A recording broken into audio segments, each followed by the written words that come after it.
Hey everybody, Drew here over at Rev Hiker Outdoors, and I wanted to make a video today about what you see in front of you here, and that is some budget bushcrafting gear. These are just some of the basics that you need. Now, bushcrafting is kind of like almost anything you get into. You can go crazy. You can spend tons of money. You could have a million pieces of gear, and you could walk into the woods with everything except the kitchen sink. And you know, that's cool. If that's what you want to do, if you got the money to spend, that's nice. I try to keep everything that I do relatively inexpensive. That's not to say that I buy junk or that I advocate buying junk, but what I wanted to do in this video is show you that if you're looking into getting into bushcraft, you don't have to spend hundreds and hundreds and hundreds of dollars you know, just to get into it, or just on one piece of gear. I see guys buying, you know, $200+ knives, $300, $400 knives. I mean, you can have all this stuff here for well under $100, closer to like 60, so 60 or 70. So anyway, I wanted to just go through some of the gear that I like, give you some options, and let you know the basics that you need to get out there in the woods and start bushcrafting, start you know, doing some things. Now, before I start, let me just say this. This is just how I do it. You can watch a bunch of videos, and there's a lot of guys that do things a lot of different ways. For my particular skill set, for how I was taught, and how I was brought up on this stuff, you know, these are the things that are most valuable to me. These are the things that I find myself using the most. And the other thing is don't mistake me in thinking that I buy a bunch of junk. I don't advocate that. I think if you're looking to get into it, you can buy definitely the cheaper stuff. And if it's something that you're really interested in, then save up and buy better things. So anyway, I'll talk more about that as I go through some of this gear, but the first thing I want to go through is cutting tools. You know, this is one of the biggest expenses seemingly that people you know, like to do. So I guess let me just start by saying this is about the cheapest you can do.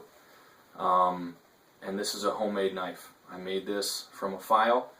And I've got other videos briefly talking about it, so I'm not going to go into too much depth. I had the micarta laying around, but you could just as easily put on, you know, wooden scales. You could go down, cut a piece of maple out of the woods, and have free scales. And just find an old file sitting around somewhere, or ask people if they've got a file, and a bench grinder, and you can make your own knife. There's plenty of options for that. I like doing my own stuff just because I like doing little projects like that. This isn't for everybody, but I robbed the sheath off of a really cheap knife that somebody had given me. So the knife sits in a drawer, and I just took the leather sheath, and it's perfect little sheath for this, and then just put a little paracord bracelet in there. But anyway, I'm not going to go into depth about this because I won't talk more about stuff that's readily available. But this is an option to make your own, and it will save you a lot of cash. So I'm going to put that aside. So here's a knife I really want to talk about. Anyone looking to get into bushcrafting, this is it. You're not going to find more bang for your buck. There are people out there that hate on these things. It's a Mora. This is the companion. I don't see how anyone could dislike a Mora or think that it's less than capable of bushcrafting.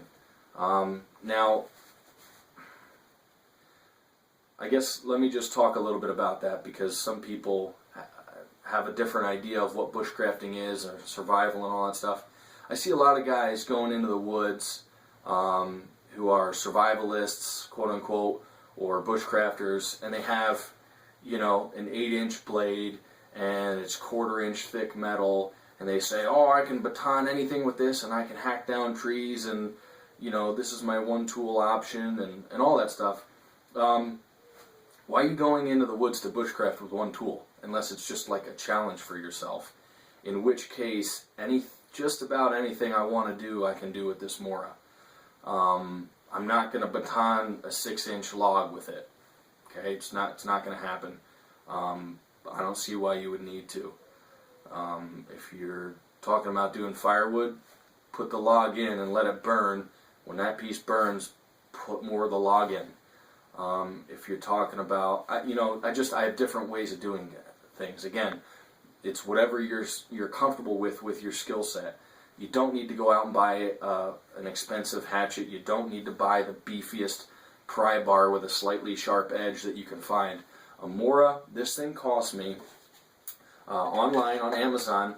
I got this shipped to my house for $14. $14. And this thing is a lightsaber. Right out of the box, super sharp. The only downside, if you can call it that, was the top of the blade is unfinished, and I've seen people complain about that. I took it to my grinder for all of 3 seconds and flattened out the top and made it a true 90-degree edge for striking fire steel anyway. So no problems there for me, because pretty much unless it came with a perfect 90-degree angle, I was going to grind it anyway. So it doesn't bother me. Good retention on the sheath.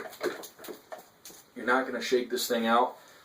So anyway, I like that, and I'll do another video about some of the mods that I've done to this, because I have done some other stuff, and I'm going to do some other stuff. But anyway, a Mora companion, cannot beat it for budget bushcrafting. You'll never find a knife this quality, this price. I like this better than my brother's $200 bushcrafting knife. I'm not going to name it, but anyway, I prefer this over that big time. So that's the first cutting tool. Second one is a folding saw. Now these can be had just about anywhere. I got this because this is a budget video. I got this from Harbor Freight. It cost me $4.99. So, you know, if you're kind of keeping tally, 14 bucks and $5. So for under 20 bucks, you've got cutting down. Is this thing great? No. Is it going to last you forever? No. But you'll learn how to use it and abuse it, and then when you're ready to upgrade, you'll already have all the skills and you won't have to whoop on your new one. You'll know what this is good for, how it works best, and all that stuff, and then you can upgrade after you have time to save. But for just getting out there and getting into bushcrafting and trying it out, this thing's awesome. Not the sharpest, not the fastest cutting, not the most durable, but for $5, it'll definitely help you learn. All right? So I'm not going to go into too much depth about this. Suffice it to say that it cuts logs just fine. Okay, branches, logs, be all you need. The next thing I want to talk about is cordage. I prefer paracord. I do like bank line, and it has its place. But for me, and just what I like, it's paracord. I can go to my local Army Navy shop or outdoor retailer and pick this stuff up. Costs me $7 for 100 feet.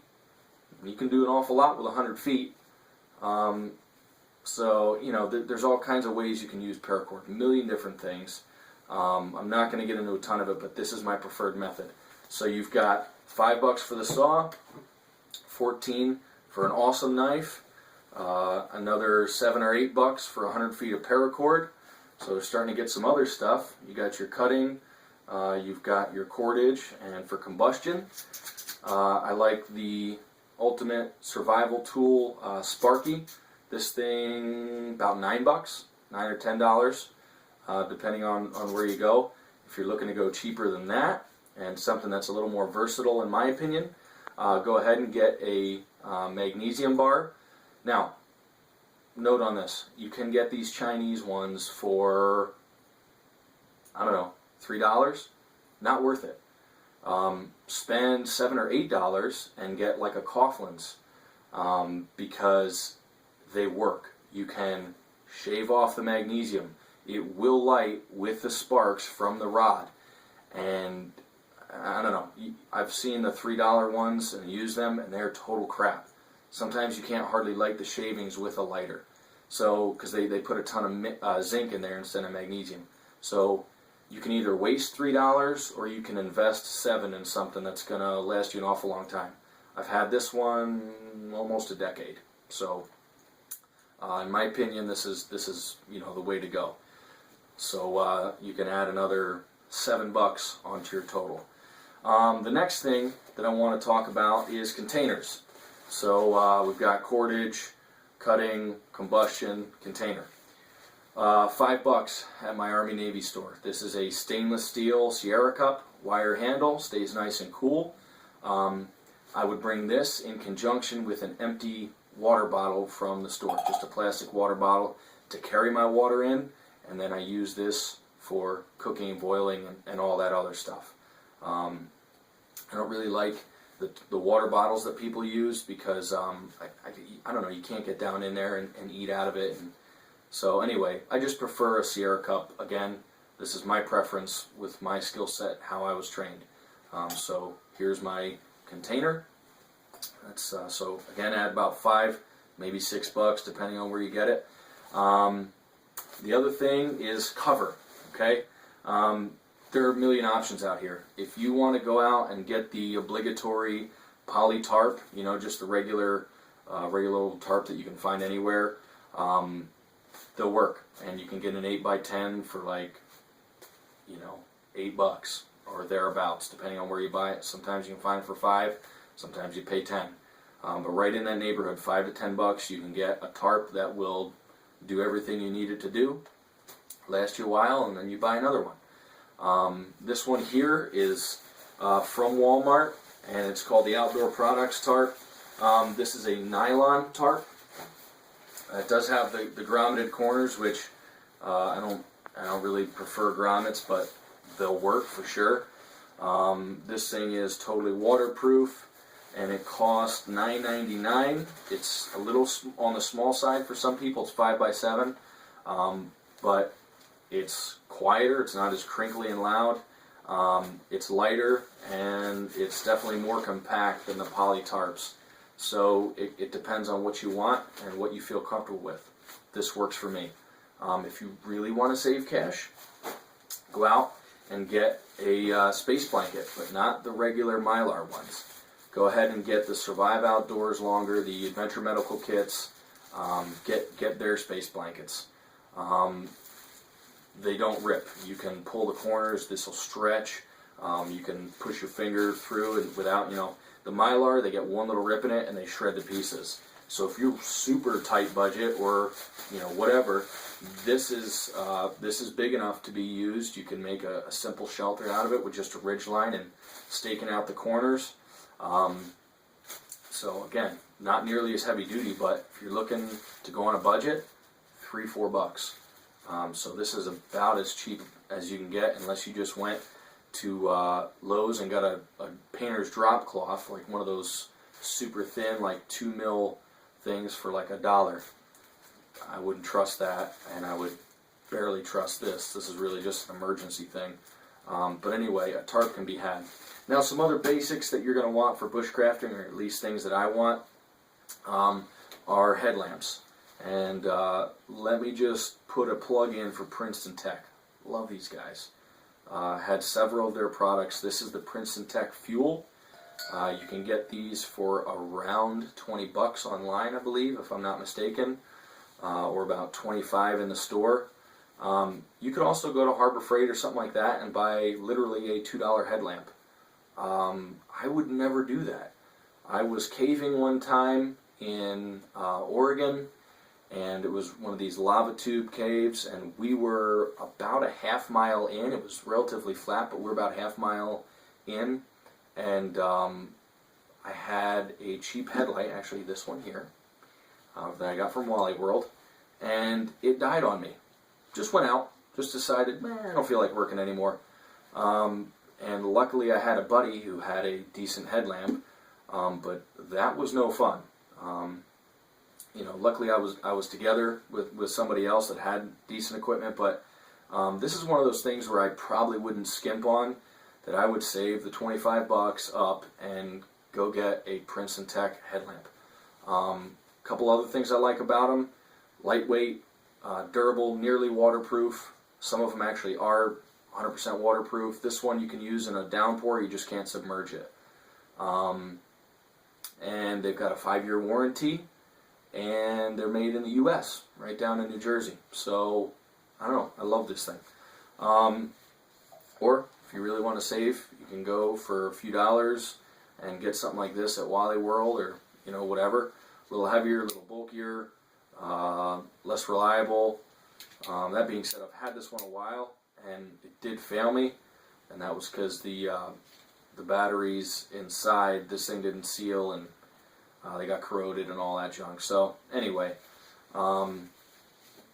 this is okay. It'll certainly last you if you're not putting yourself in certain situations. If you're just kind of bombing around in the woods, you know, no big deal. This will probably last you. But anyway, so this is kind of my bushcraft on a budget. The last thing I'll talk about after I take all this stuff off the table, the last thing I want to tell you about is just a bushcrafting pack. Now, if you really want to go on a budget, take a backpack that you got laying around the house, and just about everyone has some sort of bag laying around the house, some sort of backpack. But if you want to go all bushcraftery and you know, look the part of what most bushcrafters, you know, the kind of stuff that they grab, you can get something like this, which is just a canvas backpack, just a simple shell.